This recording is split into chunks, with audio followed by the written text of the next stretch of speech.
আসসালামু আলাইকুম, welcome back to my channel Sumi রান্নাঘরে সবাইকে স্বাগতম। তো প্রতিদিনের মতো আজও নিয়ে এলাম নতুন একটা টিফিনের রেসিপি। তো ভিডিওটা না কেটে সম্পূর্ণ দেখার অনুরোধ রইল। তো চলুন বন্ধুরা, আজকে রেসিপিটি শেয়ার করা যাক। তো প্রথমে একটা মিক্সিং বোল নিয়ে নিলাম, তার মধ্যে দিয়ে দিলাম 4 চা চামচের মতো আটা। আর এখানে আমি দুটো আলুকে সেদ্ধ করে নিয়েছি, একদম টুকরো টুকরো করে কিন্তু সেদ্ধটা করেছিলাম। এবার হাতে একটু প্রেস করে করে কিন্তু দিয়ে দেব। এখানে আলুগুলিকে এত ম্যাশ করার কোনো প্রয়োজন নেই, একটু গোটা গোটা ভাব থাকলে বেশি ভালো লাগবে। তো এটাকে হাত দিয়ে প্রেস করে দিলেও অনেক হবে, আর লাগবে না। তো আটা থাকলে মাত্র 5 মিনিট থেকে 10 মিনিটের মধ্যে এই দারুণ সুন্দর হেলদি এবং টেস্টি রেসিপিটি আপনারা তৈরি করে নিতে পারেন। তো এখানে আমি অর্ধেকটা টমেটো ব্যবহার করেছি। তো চায়ের চামচ দিয়ে মেপে নিলে কিন্তু 1 চামচের মতো কিন্তু টমেটো হয়ে যায়। তারপর দিয়ে দিলাম ছোটো সাইজের একটা পেঁয়াজ কুচি। তারপর দিয়ে দিলাম 3টে কাঁচা লঙ্কা। তো ঝালটা আপনাদের স্বাদ অনুযায়ী দিয়ে দেবেন। তারপর দিয়ে দিলাম 1 চা চামচের মতো গ্রেট করা আদা। তারপর দিয়ে দেব উঁচু করে 2 চা চামচের মতো বেসন। তো এখানে 3 চামচের মতো বেসন আমি দিয়ে দিলাম। তারপর দিয়ে দেব 2 চামচের মতো সুজি। তো এখানে আমি ছোটো দানার যে সুজিটা আসছে সেটা নিয়ে নিয়েছি। আর অবশ্যই বন্ধুরা, আপনারা সুজিটা ব্যবহার করতে চেষ্টা করবেন, এতে খুব সুন্দর হয় কিন্তু খেতে। তারপর শুকনো উপকরণগুলিকে খুব ভালো করে একটু মিশিয়ে নেব। তারপর পরিমাণ মতো লবণ দিয়ে দেব। তারপর দিয়ে দেব 1 টেবিল চামচ হলুদ গুঁড়ো, 1 টেবিল চামচ কাশ্মীরি লাল লঙ্কার গুঁড়ো। তারপর দিয়ে দেব একটা আদার পাতা। তো একদম যে কচি পাতাটা আছে সেটা অ্যাড করে দেব, তাতে খুব সুন্দর একটু ফ্লেভার আসবে। তারপর দিয়ে দেব আস্ত জিরে, দিয়ে খুব ভালো করে এটাকে নাড়াচাড়া করে বেশ কিছুক্ষণ এটাকে মিশিয়ে নেব। তো অনেক সময় আমাদের ঘরে থাকে উপকরণ, কিন্তু আমরা বুঝতেই পারি না কি বানাবো। তো একটু বুদ্ধি কাটিয়ে চটজলদি কিন্তু এই রেসিপিটি ট্রাই করতে পারেন, অনেক সুন্দর হয় খেতে। পরিবারের ছোট থেকে বড় সবাই কিন্তু অনেক বেশি তৃপ্তি করে খাবে।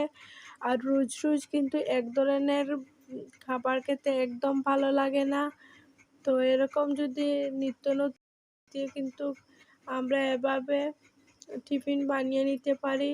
বাচ্চারাদের যদি স্কুলের টিফিনে দেওয়া যায় অনেক বেশি তৃপ্তি করে খাবে, অথবা বড়দের লাঞ্চ বক্সেও দেওয়া যাবে, বা সন্ধ্যে স্ন্যাক্স হিসাবে এই রেসিপিটি একদম পারফেক্ট। তো খুব সুন্দর করে এটাকে মিশিয়ে নেব। তো এখানে একদম জলটা বেশি ব্যবহার করা যাবে না, ব্যাটারটা নরম হয়ে গেলে এতটা ভালো হবে না। তো তারপর বসিয়ে দিলাম একটা ফ্রাই প্যানটা সামান্য গরম হয়ে গেলে এখানে 2 টেবিল চামচ তেল অ্যাড করে দেব। তেলের একদম অতটা প্রয়োজন হবে না, নামমাত্রই তেল দিলে হয়ে যাবে। তো এখানে আমি সাদা তেল নিয়ে নিয়েছি। তারপর দিয়ে দেবো ব্যাটারটা আমি একটু লম্বা লম্বা করে দেব, আপনারা চাইলে কিন্তু গোল করেও দিতে পারেন, যার যে পছন্দ অনুযায়ী একটা শেপ দিয়ে দেবেন। তো আমি এভাবে করে নিলাম। তো আমার চ্যানেলে যদি নতুন কোনো বন্ধু এসে থাকেন, অবশ্যই আমার চ্যানেলটিকে সাবস্ক্রাইব করে আমার পাশে থাকবেন। তো এক এক করে সবকটি টিফিন কিন্তু এভাবে লম্বা লম্বা সাইজ করে কিন্তু আমি বানিয়ে নেব। তো একসাথে কিন্তু আমি 4টে টিফিন একসাথে দিয়ে দিলাম, দিয়ে টিফিনটা তৈরি করে নেব। তো এক পাশ একটু লাল লাল করে ভাজা হয়ে গেলে অপর পাশটা এভাবে উল্টে দেব। এভাবে কিন্তু একটা ব্রাউন কালার চলে আসলে কিন্তু এই রেসিপিটি একদম রেডি হয়ে যাবে। তো চুলার আঁচটা এখানে একদম লোতে রেখে কিন্তু রেসিপিটি ভাজতে হবে, তা না হলে পুড়ে যেতে পারে আর ভিতরটা একদম কাঁচা ভাব থাকবে, খেতে অতটা ভালো হবে না। তো খুব সুন্দর করে এক এক করে সবকটি টিফিন আমি খুব ভালো করে ভেজে নেব। তো দেখুন মাশাআল্লাহ, কালারটা অনেক বেশি সুন্দর এসেছে। এবার এক এক করে এটাকে নামিয়ে নেব। তো এটা কিন্তু টমেটোর সস দিয়ে খেতেও অনেক বেশি ভালো লাগবে। তো তো রেসিপিটি তোমাদের কাছে কেমন লেগেছে অবশ্যই বন্ধুরা কমেন্টে জানিও। আর ভালো লাগলে অবশ্যই একটা লাইক করে দিও।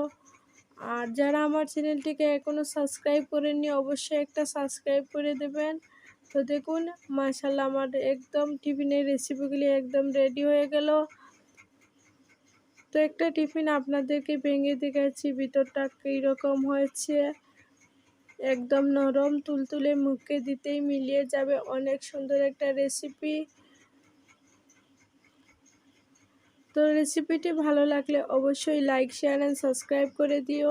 তো দেখা হবে নতুন কোনো ভিডিওর সাথে, ততক্ষণ সবাই ভালো থাকুন, আল্লাহ হাফেজ।